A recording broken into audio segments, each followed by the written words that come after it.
बड़ी खबर निकल के आ रही है दोस्तों अफ़गानिस्तान से कि वहाँ पे जो तालिबान है उसने अफ़गानिस्तान में जो हज़ारा समुदाय के लोग हैं, मतलब हज़ारा समुदाय जो एक मुस्लिम समुदाय है जो शिया मुस्लिमों में आता है, वो शिया मुस्लिम का ही अंग है जिसे हज़ारा समुदाय कहते हैं।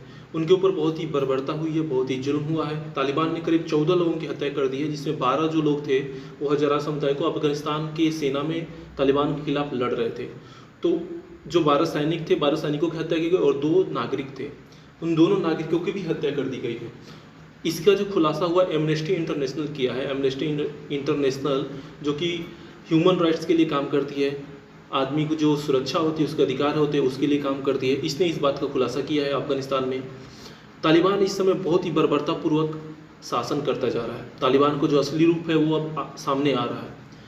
असल में जो पहले तालिबान 20 साल पहले जो तालिबान आया था उसका यही रूप था, और फिर से अब तालिबान का वही रूप सामने आ रहा है। धीरे धीरे तालिबान अपनी बर्बरता को आगे बढ़ाते हुए आगे ही बढ़ रहा है और जो भी लोग हैं उन पे जुल्म ढाता जा रहा है। दूसरी जो खबर निकल के आ रही है वो जापान से आ रही है कि जापान का जो दूतावास था अफगानिस्तान में उसे अब वो कतर में शिफ्ट करने जा रहा है। इसके पहले वो जापान से वो ईरान में शिफ्ट कर रहे थे, लेकिन ईरान से उन्होंने सोचा कि ईरान जितने भी अब दूतावास हैं वो कतर में ही जा रहे हैं। जितने भी अफगानिस्तान में जिस देशों के दूतावास थे वो अब कतर में शिफ्ट हो रहे हैं। तो जापान ने भी सोचा क्यों नहीं हम कतर में ही शिफ्ट करते हैं, क्योंकि वहाँ पे तालिबान का भी कार्यालय है। तालिबान से भी बात अगर करनी होगी तो कतर में ही बात हो जाएगी। इसके लिए अफगानिस्तान नहीं आना पड़ेगा, और अफगानिस्तान आने का मतलब ये है कि सुरक्षा की गारंटी नहीं है। तालिबान कब क्या कर देगा किसी को नहीं पता, क्योंकि वो एक आतंकवादी सेक्टर है।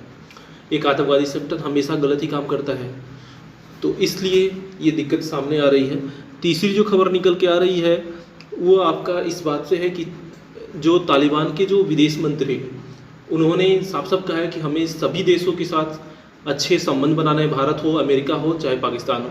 हम भारत और पाकिस्तान के बीच में नहीं आना चाहते हैं, और ये बहुत ही अच्छी बात है। लेकिन कथनी और करनी में बहुत फ़र्क होता है। आप ये अच्छी तरह से जाते हैं तालिबान के बारे में।